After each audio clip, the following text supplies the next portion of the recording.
All right, guys, we're going to move on to a new segment, bit of fun for Friday. It's called Correcting Corrections. Now, we get a lot of people making corrections to our videos in the comments, from things like the name of a yacht being different to what was written or said. You know, we might put a typo on the screen, down to the smallest details like typos or the date being in the wrong format, whatever that means.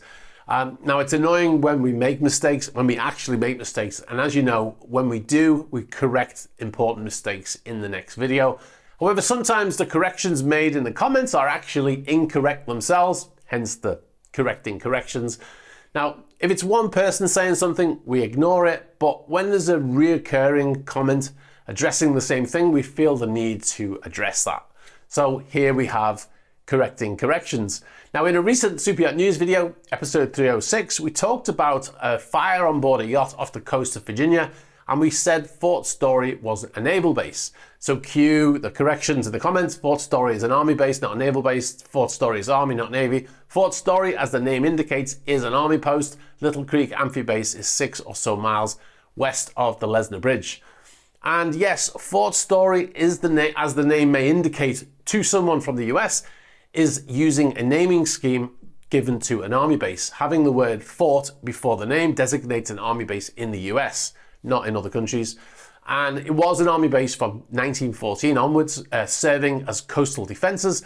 And in World War II, it even served from 1944 until the end of World War II.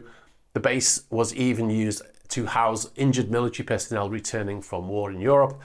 However, as a result of the 2005 base realignment and closure recommendation, Fort Story operations was transferred to the US Navy on the 1st of October 2009. Fort Story and Naval Amphibious Base Little Creek merged, and Fort Story's name changed to the Joint Expeditionary Base Little Creek Fort Story. So there you go, a very long explanation for why we called Fort Story a naval base. We do actually do some research before we make these videos, believe it or not. Thanks very much for watching this video. You've been watching a SuperYacht News clip. If you'd like to see the full unedited SuperYacht News video, you can click on the link over here. You can also find our channel links below here. And if you'd like to see more shorter videos like this one, be sure to subscribe to this channel.